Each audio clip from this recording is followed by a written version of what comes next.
And big announcement in 73 or 74 was the first year for disc brakes, or was it 73? 74.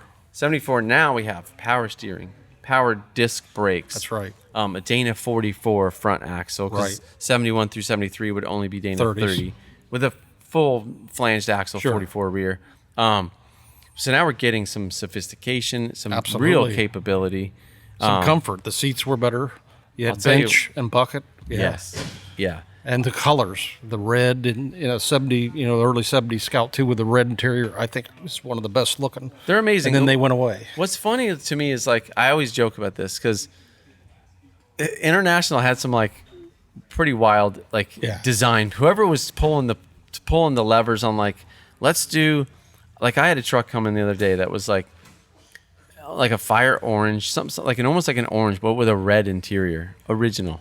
Or like you see like a green dash with a brown plaid seat, like a russet plaid. Like they just did some kind of wild, they had mismatchy color stuff, which made them kind of cool in my opinion. It was 70s. That's right. And then they go kind of unchanged from 74. I mean, grills changed. Biggest change was when they dropped the light line. The Travelall went away, and then in 76 they came out with the Traveler. That is and the huge. Terra. Thank you for Big mentioning change. it. Big addition. Diesel too. came out that year. First American passenger car with a diesel. Wow. And they used a Nissan ST33. Right, non-turbo until 80. You like them? I have had a couple that ran pretty good. Okay. Yeah, they're like... But you don't want to, you're not going to win any races. That's right. And I've kind of found some people will tell you, and I don't have a reason to not believe them. Like, oh, I got 400,000 miles on my ST33. I'm like, that's surprising to me because I've seen Usually so they many crack heads. They cracked heads, right? They're like, so I said they're like durable but fragile. If you overheat them, you're cracking a head, and it's. But if they're well maintained, that's right. They'll go forever. They'll go forever. Yeah. And like you said, underpowered. And then in '79 they offered that ST33T with a turbo. Really 80. Oh, okay. There was Yeah, a few okay, 79s that slipped through, but most Got of them it. were Okay. 1980, 1 year. Which helped. Right. It helped quite a bit. So let's talk about what is the Terra and the Traveler? What are those? Basically a stretched 118-inch version of the Scout 2. The Terra was a fiberglass half cab with a tailgate, and it had they'd move the bulkhead back on the pickup to give you more space behind the seat. Right. Yeah, and added a fiberglass top and a tailgate, and it was to replace basically the full-size pickup that they just dropped. Super. Oh, that makes. I never That's thought what it was about for. that. That's so weird. Absolutely. I've been in this game for a long time, and I never thought about that. You didn't read the book. Read the book. I should have. You saw it, but you don't remember. Yeah. So that is interesting, and the Terras are rad, and they're super cool in my opinion.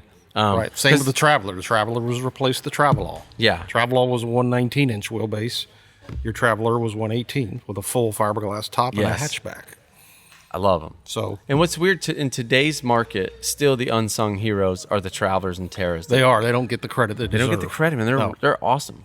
A lifted, nice-looking Traveler can bring a lot of eyes. So let's talk also like some aftermarket partnerships. They came out with some kind of cool. There was some in the Scouts. Tell us about the Midas edition. Midas was a van conversion company that took them and put swivel buckets and shag carpet and sunroofs and really dolled them up.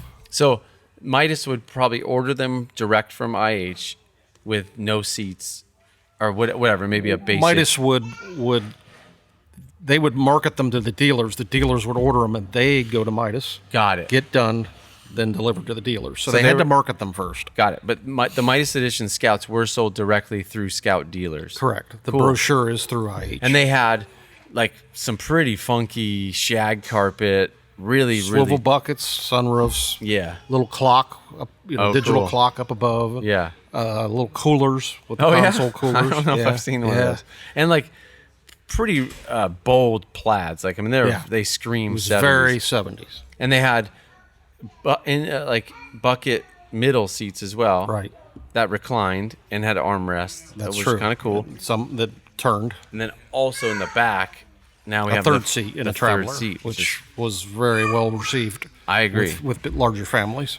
And it folded down flat so you could haul your plywood or whatever. Yeah. So Also, I have 4 kids, and my dad, when he passed away, he left me his Traveler, which it was a Midas edition, and so all my kids were all raised driving to California, all around the West Coast, East Coast, everywhere in my Scout Traveler in that tiny little back seat.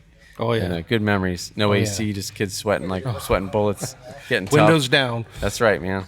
Now, did yours have the side windows in the back? The sliding. Yes, sliding See, windows. that was something that was a nice refinement. Yes. Was that option? I like they just kept making them better, man. Yeah, they came up with some things. Yeah, and the ACs. I Luggage like them. rack. Yeah, luggage rack, know, super cool. stuff like that. And then one little fun hack is because one bummer about the Traveler top is it's a lift gate. Right. So when you take the top off, you have no tailgate. Right. You had to put a tailgate from a pickup on it. Yeah, and so we've done it a couple times at the shop in the old days where you essentially cut the Traveler top and make a seal and latch system. Right. Kind of cumbersome, but I also just had a spare tailgate laying around.